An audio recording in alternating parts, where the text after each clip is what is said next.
Selamat datang kembali, para pencari misteri. Hari ini kita akan menyelami salah satu legenda paling mengerikan dari tanah Jawa, Jenglot.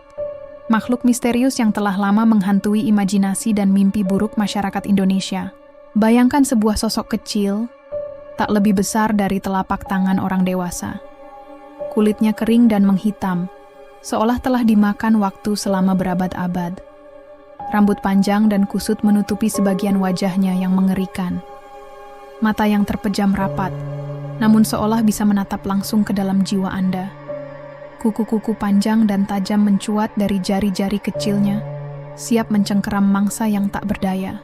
Inilah penampakan Jenglot, makhluk yang konon berasal dari praktik ilmu hitam kuno. Beberapa cerita rakyat menyebutkan bahwa Jenglot adalah hasil transformasi manusia yang menjalani ritual berbahaya demi mencapai kesaktian tertinggi. Namun, harga yang harus dibayar sungguh mengerikan. Tubuh mereka menyusut dan berubah menjadi sosok mengerikan yang haus akan darah manusia. Asal-usul Jenglot masih menjadi perdebatan hingga saat ini. Sebagian masyarakat meyakini bahwa Jenglot adalah makhluk hidup sungguhan, sementara yang lain berpendapat bahwa itu hanyalah boneka kuno yang dimanipulasi. Para ahli pun masih belum mencapai kesepakatan. Beberapa penelitian ilmiah telah dilakukan, namun hasilnya masih belum bisa memberikan jawaban pasti. Dr. Suhardi, seorang antropolog dari Universitas Indonesia, pernah melakukan penelitian mendalam tentang Jenglot. Ia menyatakan, "Dari pengamatan kami, struktur tubuh Jenglot memang mirip dengan mumi kecil. Namun, ada beberapa kejanggalan yang sulit dijelaskan secara ilmiah. Misalnya, bagaimana mungkin rambut dan kuku bisa tetap tumbuh pada jasad yang sudah mengering?" Terlepas dari perdebatan ilmiah, kisah-kisah mengerikan tentang Jenglot terus beredar di masyarakat. Konon, siapapun yang memiliki Jenglot harus rela memberikan makanan berupa darah secara rutin. Jika tidak, sang pemilik akan mengalami nasib mengerikan. Pak Hendra, seorang kolektor barang antik dari Surabaya, pernah berbagi pengalamannya yang mencekam. "Saya pernah membeli Jenglot dari seorang pedagang barang antik. Awalnya saya pikir itu hanya boneka kuno biasa. Tapi sejak Jenglot itu ada di rumah, hal-hal aneh mulai terjadi.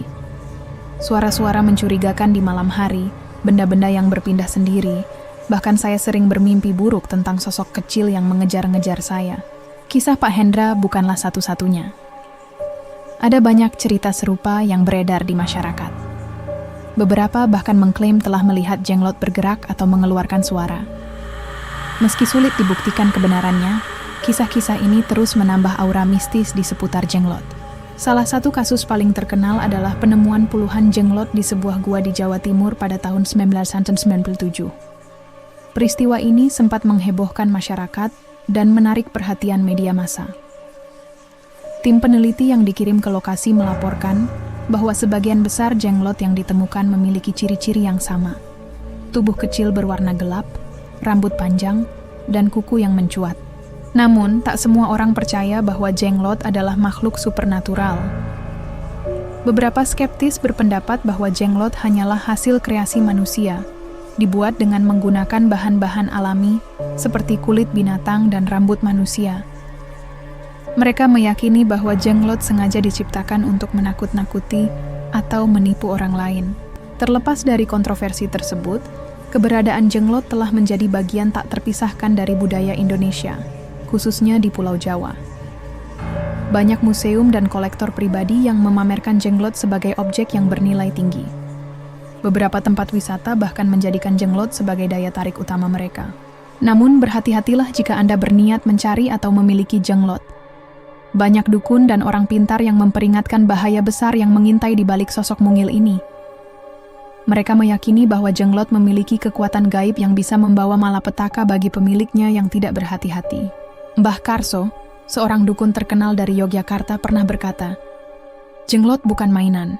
Ia punya kekuatan yang bisa membuat hidup seseorang sengsara jika tidak diperlakukan dengan benar. Saya sudah sering menangani kasus orang yang terkena musibah gara-gara main-main dengan Jenglot. Meski demikian, ada juga yang percaya bahwa Jenglot bisa membawa keberuntungan jika dipelihara dengan cara yang tepat." Beberapa orang mengklaim bahwa Jenglot telah membantu mereka meraih kesuksesan dalam bisnis atau kehidupan pribadi. Tentu saja, Klaim-klaim semacam ini harus dilihat dengan kritis dan hati-hati. Fenomena jenglot juga telah menarik perhatian dunia internasional. Beberapa program televisi asing pernah membuat liputan khusus tentang makhluk misterius ini.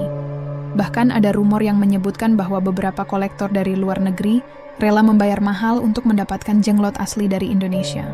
Namun, pemerintah Indonesia sendiri telah mengeluarkan larangan untuk memperjualbelikan atau membawa keluar jenglot dari wilayah Indonesia.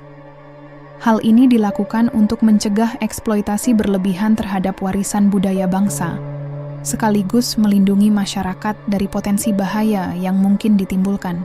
Terlepas dari segala kontroversi dan misteri yang menyelimutinya, jenglot tetap menjadi bagian penting dari kekayaan budaya Indonesia. Ia menjadi pengingat akan kuatnya tradisi mistis yang masih hidup di tengah masyarakat modern, sekaligus menjadi bahan diskusi menarik antara yang percaya dan yang skeptis. Bagaimana menurut Anda? Apakah jenglot benar-benar makhluk hidup atau hanya boneka kuno yang dimanipulasi? Apakah Anda pernah melihat atau memiliki pengalaman langsung dengan jenglot? Bagikan pendapat dan cerita Anda di kolom komentar di bawah. Jangan lupa untuk like video ini jika Anda menikmatinya, dan follow channel kami untuk lebih banyak konten menarik seputar misteri dan legenda Indonesia. Sampai jumpa di video berikutnya, dan ingat, hati-hati dengan apa yang Anda temukan di sudut gelap rumah nenek.